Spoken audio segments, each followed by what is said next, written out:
Good afternoon, collectors and friends. Thank you so much for joining us today for Trading Card Therapy, episode number 61. I'm your host, the Dr. Leighton Sheldon. Thank you again for joining us. So we're going to cover a couple different hobby-related issues, thoughts, and we're going to get right into it. So the first thing is we get a lot of leads daily through our website and our appraisal form that you can find on our website at justcollect.com. We also get leads over the phone and we get referrals, so on and so forth. Imagine that sometimes it's very straightforward and other times it's not so clear what they have, but nonetheless, it keeps us on our toes and we enjoy the treasure hunting. So when this individual contacted us with some graded cards, and almost all of them are Mickey Mantle, we figured we're interested. So this individual told us what they had, the individual cards that they had, what the grades were, and I don't believe they sent scans to start with, but I'd really have to double check. But regardless, for this handful of graded cards, we gave them an evaluation. And for those that don't really know what an evaluation is or what that means, it's an appraisal.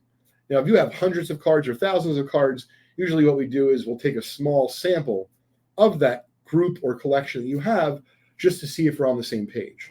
But when you're talking about, 8 or 9 or 10 cards, we'll generally just appraise all of them at once, give you an evaluation, and of course, if you're interested, we'll provide you an offer. Now, a lot of folks have asked me, as the owner of Just Collect, what do we typically pay for collections? And it really does range.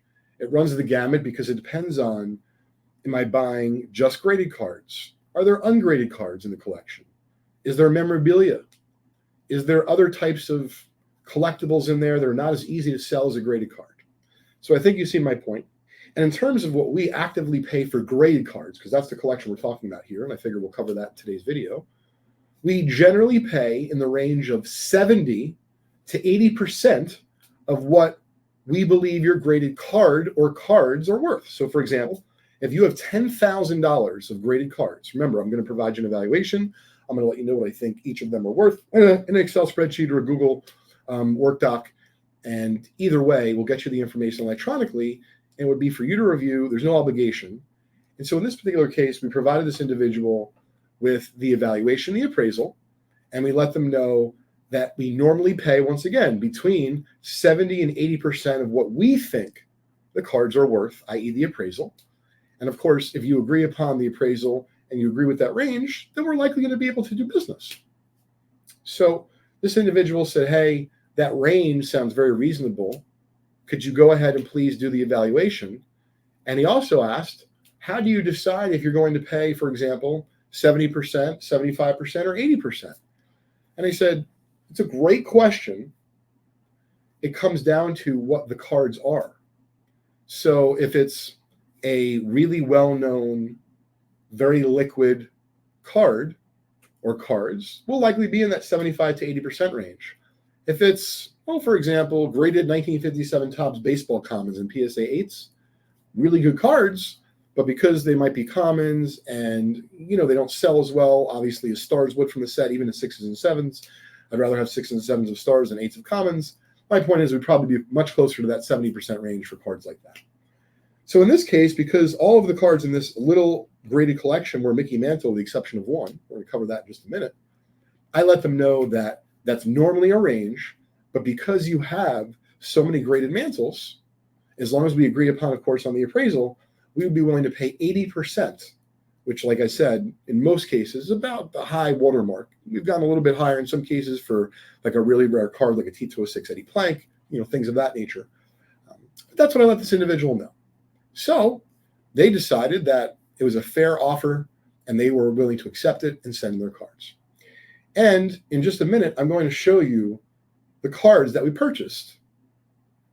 But it's actually sans one card. And that is one of the main reasons why I'm telling the story today, to both caution folks on buying cards that are graded, and of course, when you go to sell them, what you may expect. So when this individual mailed in the cards, we let them know right away we got the package, as we always do. And we told them, hey, listen, within the next 24 hours, because they're graded, We'll be able to verify what you have, let you know that everything is copacetic and checks out. And of course, we will mail you your check. Sometimes people request PayPal. We'll do that as well. We only pay via PayPal through goods and services, in case you were wondering. And if you're interested, you can also trade with us. We have lots of cards in our eBay store, and of course, many cards that are not in the eBay store.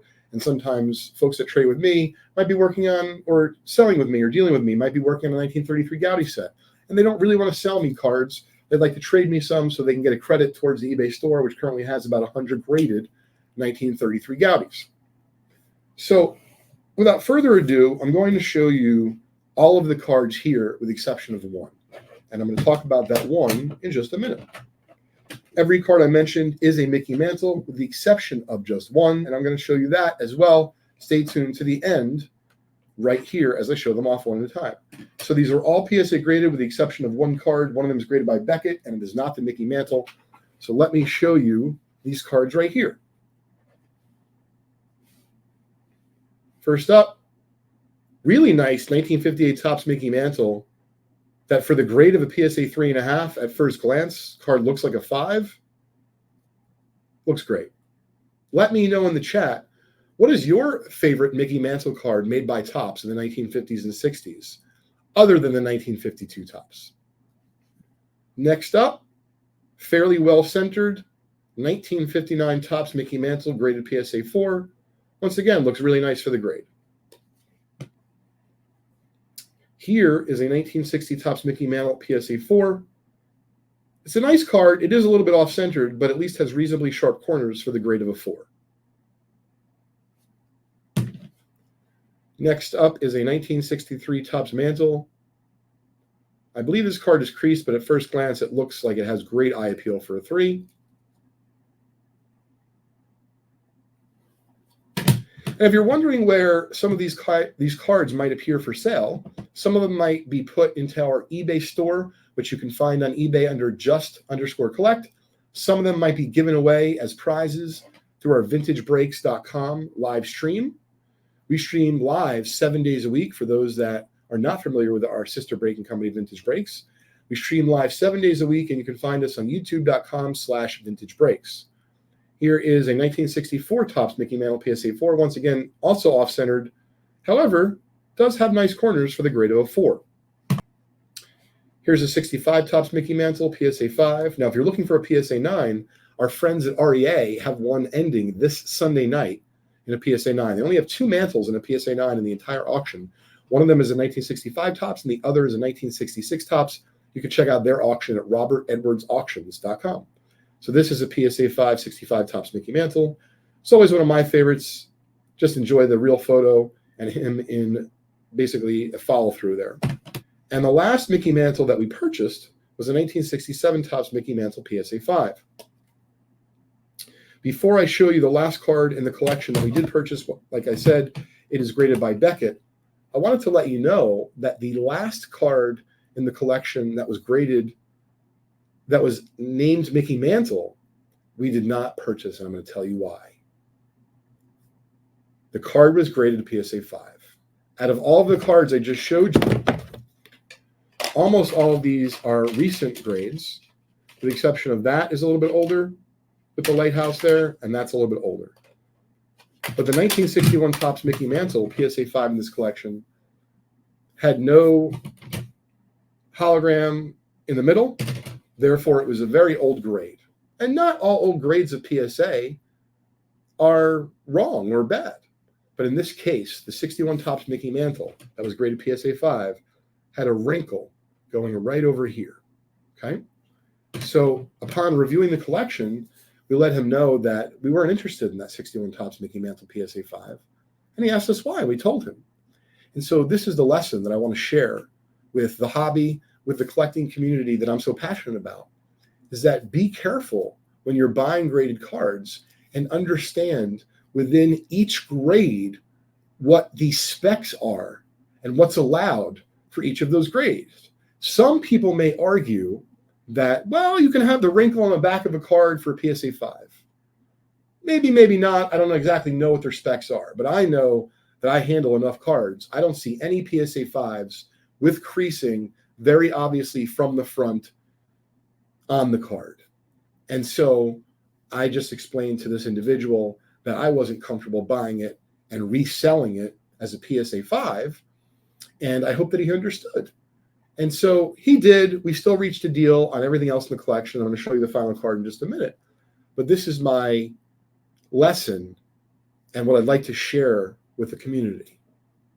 Make sure when you're going to a convention, if you don't have your own loop, make sure you have good lighting. And if you don't need a loop, no big deal. I don't use a loop most of the time. And I didn't need a loop magnification to see this creasing. But sometimes it shows lighting isn't the best. So don't be afraid to ask a dealer to, hey, can I take it to a friend's booth that has really good lighting? Or I'd like to take it outside, meaning in the front of the auditorium in the hallway, there's really good lighting. Make sure you look over your graded cards and that you are going to be happy with it, because that's what matters in the end.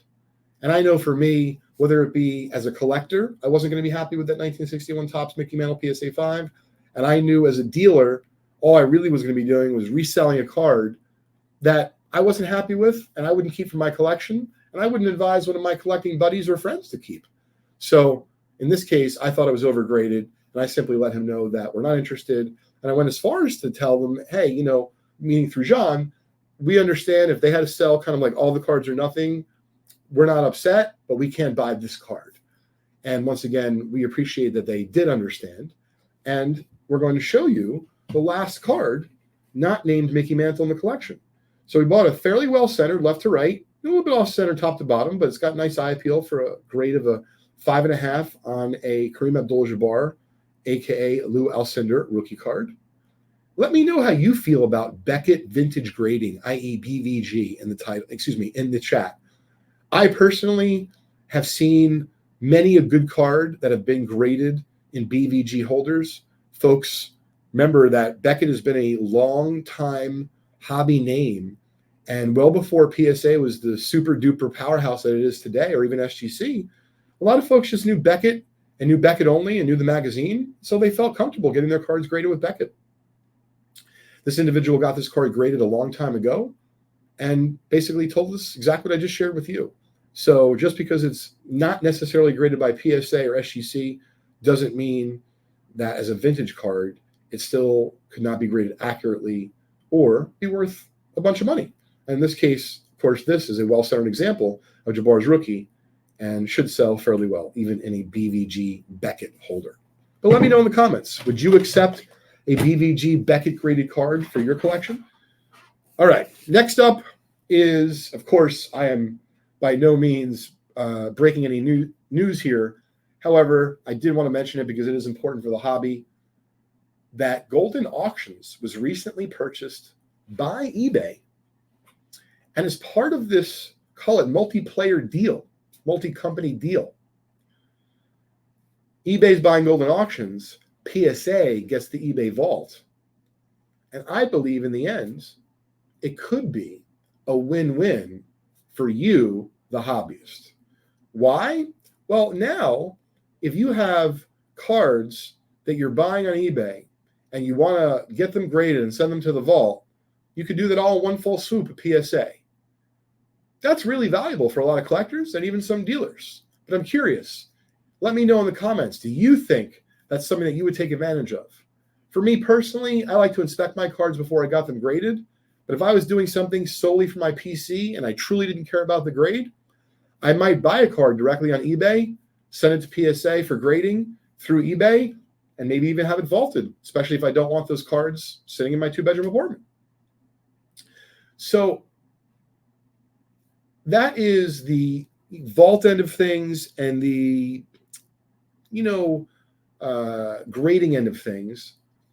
As far as the auction houses, to me, it seemed like there was a lot of synergy because eBay, even though it's a monster and it's a powerhouse, when it gets to, I don't know, maybe 50,000, 100,000, whatever the numbers are, people start to become a little bit less comfortable buying a super duper expensive card on eBay, and they'd rather buy it from the likes of Golden, REA, Heritage, SCP, Mile High. I mean, the list goes on and on. So it seems logical that if they want to move up in the auction food chain, this is a wonderful way to do it. And for Golden, I know they were trying to move downstream with some of their collector auctions and lower price points. But let's be clear, there's no one better than eBay for items that are, call it $500 and under, $1,000 and under.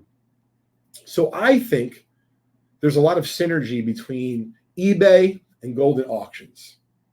I'm curious what your thoughts are on the buyout and its impact on the hobby. Do you think it's going to be good and a net positive, or do you think it's going to be bad and net negatives for the hobby? Would love to hear your thoughts. So the last thing I wanted to mention and discuss today, I listen to a lot of content, consume content, meaning watch. Sometimes I listen, sometimes I'm able to watch also. And I listen to, really it runs the gamut from like Jay Shetty and Andrew Huberman to Mel Robbins and Dr. Amani, Chris Williamson, all sorts of different folks. And that's not counting, of course, any sports content or card content. And I heard something interesting from one of those particular podcasts that I was enjoying, and I wanted to relay it to you here. A lot of folks have talked about the 80-20 rule in business, but I wanted to talk about the 80-20 rule as far as the hobby is concerned. You might be thinking, well, Nate, I've heard the 80-20 rule before. Many of us have. And I'm not here to debate what it means to you. I'm only going to talk about what I sometimes have been able to find myself doing. And I utilize this method, of course, to not only be happy in the hobby that I love and businesses that I enjoy running, but also in my personal life.